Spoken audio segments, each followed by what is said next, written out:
Well, hello and thank you for joining me for another iTWire video with top Australian IT executives. Today I have with me Rene Sugo. He is the co-founder and CEO of MyNetFone. Welcome to the program. Thank you, Alex.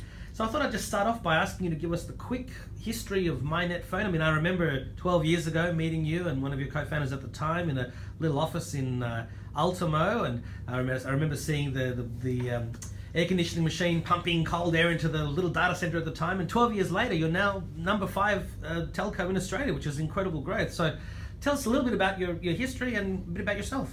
Yeah, so when we started MyNetFone all those days ago, we actually started as a part-time business. We thought we'd do 3 days a week and see how we went. And pretty soon we started hiring people, and it's just taken off ever since then. And now we have 200 employees, operations in 5 countries, and the pace is relentless. So we're still growing. And we'll get into more detail, but you started as a VoIP company, and now you're an ISP, and are you also an MVNO? Do you have any MVNO services? Not really, no. We started as a voice company, and we are still predominantly a voice company. So that's one thing, we've stuck to our guns on doing voice.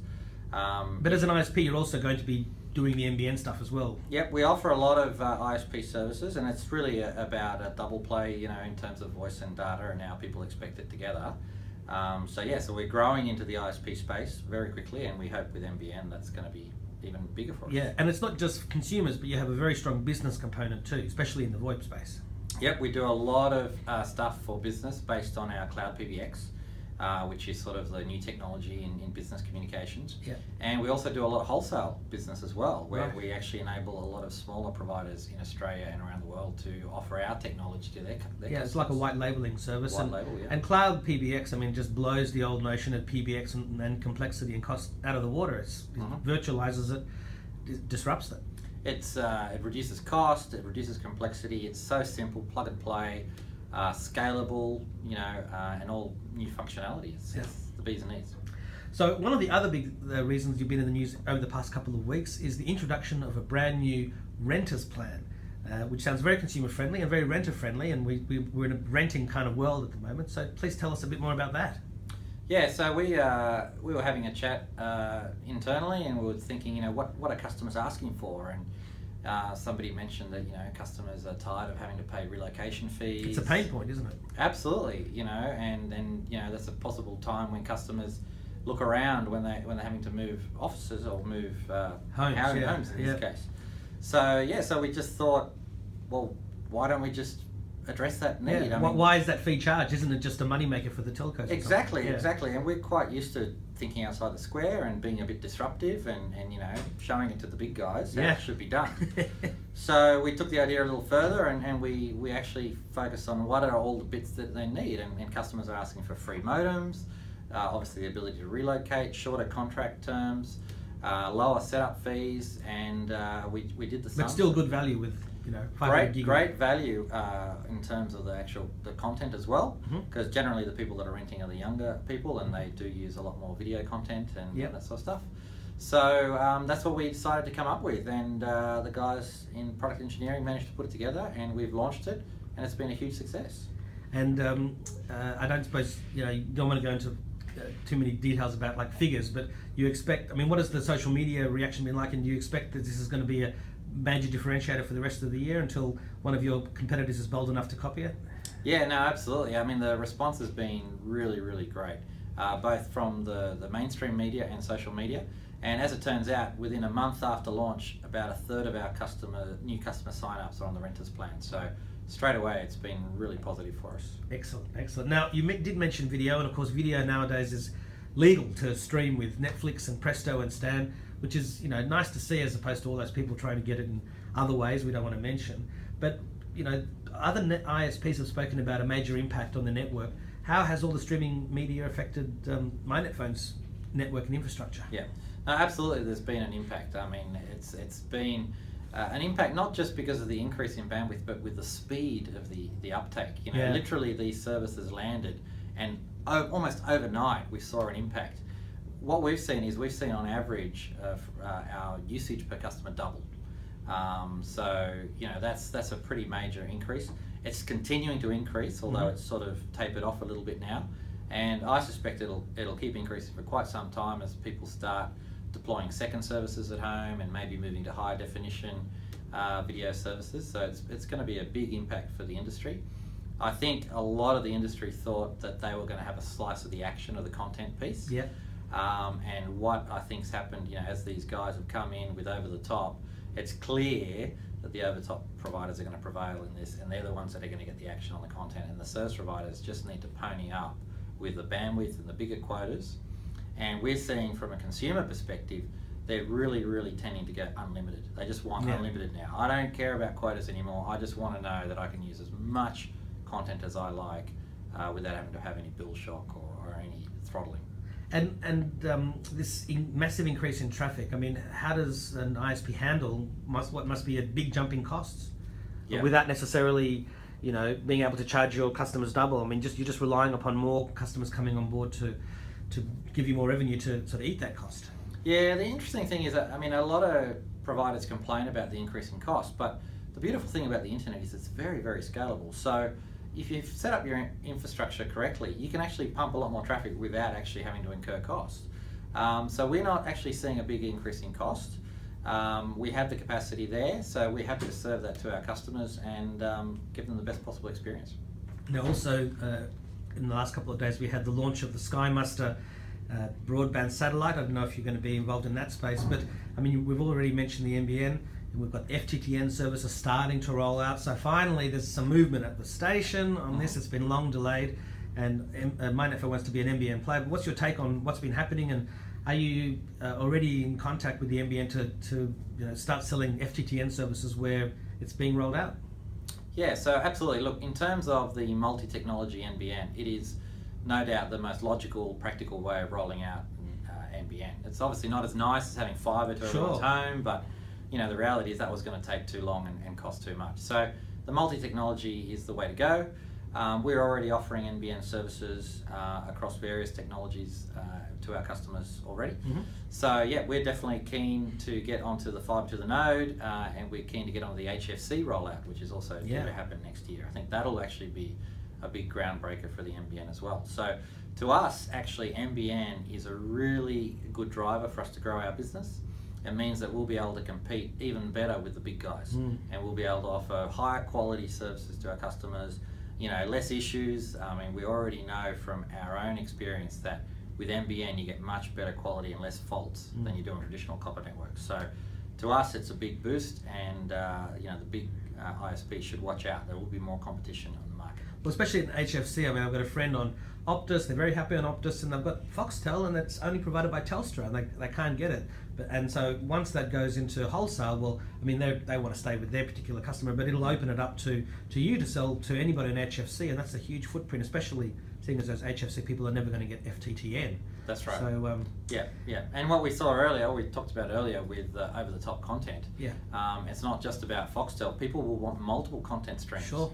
So it does make sense to unbundle your ISP from your content providers. Yeah. Do you do any unmetering deals with any content providers, or is that all yet to be decided? Well, generally we do peer with a lot of content providers. So in terms of the upstream for us, there's very little incremental cost. Yep. We don't do any free deals with our customers. We do offer very large generous quotas, and we are looking at offering more and more unlimited plans, which answers that completely. Yeah. So one of the challenges for any organisation is customer service. How has it evolved over the past few years, and what's some of the specific things you've done to really deliver it? Yeah. So look, customer service is changing a lot. If we look at when we started the business 10 years ago, in terms of the retail business, we offered an online shop, which was quite innovative at the time, and also a self-service customer portal. And these things are now table stakes now. If you don't have that, you're just not even a competitor. That's it. But customer service is getting even trickier for service providers. Well, people want live chat. They want live chat. They want 24/7 access to control their services. There's also the aspect of social media. Yep. So you can't take any single customer for granted. If you take one customer for granted, they can go viral. Right? They can go viral. They can tweet on Twitter and Facebook, and suddenly you've got an issue. So you've got to be mindful of that, and it's really on service providers to absolutely offer top quality customer service at all times.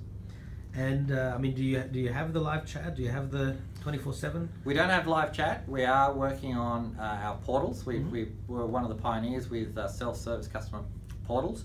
We're actually going to bring out a new range of portals soon, and we're also looking at new ways of servicing customers with things like live chat and also apps and other means for them to be able to self-service. I mean, it's an investment, but it's one that obviously that pays off because, well, customers are happier. Absolutely. Customers are happy, they're empowered, and they're sticky. Yeah. So we did talk a bit about VoIP before and how you're now doing VoIP PBX services, which is, looking after businesses. But I mean, how has VoIP evolved since those early days, 12 years ago to today? Yeah, so when we first started selling VoIP services, customers were really, really interested in how does it work? Yeah. It's like, this is different. How does it work? And if you had a sales conversation with a customer, you spent almost an hour explaining to them how it would work, and it was actually gives you a fairly similar outcome to a phone call. Yeah. Nowadays, people take VoIP for granted. Yeah. They no longer do they even bother asking how it works. And thanks to things like smartphones and all these cool apps that you have now, which all have voice enabled, people just take it for granted. Yeah. It's going to work. Yeah. I mean, they want video now as well. Video and voice. And as the NBN rolls out, all landlines will be replaced with VoIP anyway.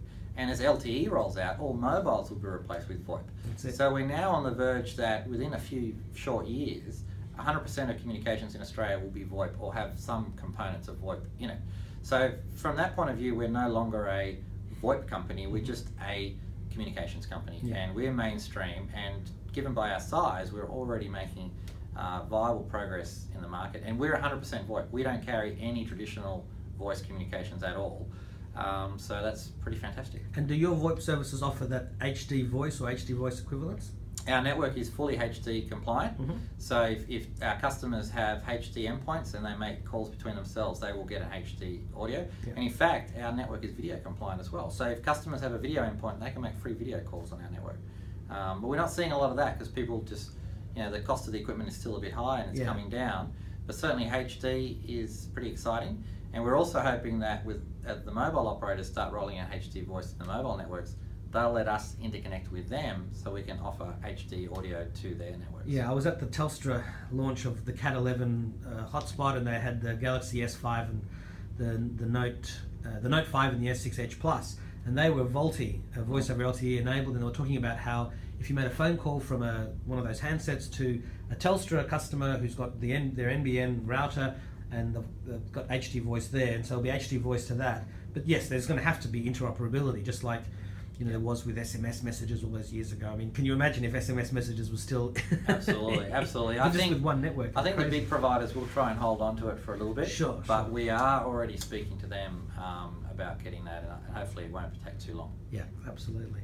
And the other big news, I mean, there's been a lot of big telco news in the past couple of weeks, but we've got the Vocus M2 merger and also the Vodafone and TPG deals, and I just thought I'd just ask for any general comment on those. And perhaps you're looking to acquire or be acquired too, I don't know. It seems to be happening. Yeah, there's definitely been a tremendous amount of activity. Consolidation. And these big deals, partnership deals, I think ultimately that's really great for the consumer because they now have a lot more choice really, and it will reduce cost to the consumer or cost to the provider, which hopefully will in turn go to the consumer in terms of increased quotas or better service or lower cost. Sure. I think there's more room now also for new entrants into the industry, as the big four have consolidated up all the middle of the industry. There's going to be room for new entrants, but these new entrants need to have a new value proposition. It's not just about what the ISPs used to do. They've got to have something different. Yeah. They've got to have something sassy. Like a MyNetFone renters plan. Like a MyNetFone renters plan, self-service portals. Easy to use apps. You name it. So there will be room now with the NBN to start growing the mid-tier of the market again, and I think it's all fantastic. And any acquisition deals you're looking at, the people to grow bigger, or it's all top secret? Well, we're always looking. We've done a lot of acquisitions in the last few years ourselves. We've done on average about 2 a year. Right. So we are, but there's nothing I can speak to right now. Just watch this space. Yeah, no worries at all. Now, one of the things I'd like to do as we get towards the end of the interview is just to change gears a bit and just ask if you could please share the best piece of advice that you ever received to help you get you where you are today. Yeah, well, I mean, when you've been in business as long as I have, everyone's giving you advice. There's Yeah. been a lot of people along the way. Free advice, huh? Free advice, that's absolutely. So you've got to know which advice to take and not to take. So Yeah. that's the first thing. But I think the best thing that comes to mind that I've used a lot is don't burn your bridges. Yeah. It's a small world and it's a small industry, and whatever industry you're in, it might not be telco. I've learned that your fiercest competitors one day can actually become your customers of the future. So, Or your business partners. or your business anything, partners, yeah. or even your owners. Yeah, if they yeah. end up buying you, or you might buy them. Yeah. So it's a small world. So even though sometimes the business world gets you down, and you might lose a deal, or you might lose against a competitor, don't burn your bridges. Always keep it as business, because you never know when you might need those people or companies again. Sure. Well, it's very gracious advice. No worries. And so, do you have any final messages for iTWire viewers and readers, and for your current and future customers? Well, look, I reckon the best thing is to know that we're here. I mean, we've been around for over 10 years, Yep. as you know, and we've been growing tremendously, and a lot of people still don't know about us. So, if you do get the opportunity to try MyNetFone, or you do need a new service, do give us a go, because I think you'll be pleasantly surprised. Rene, well, best of luck with the renters plan and all your other plans. Thank you very much for taking the time today to be with us. Thanks, Alex.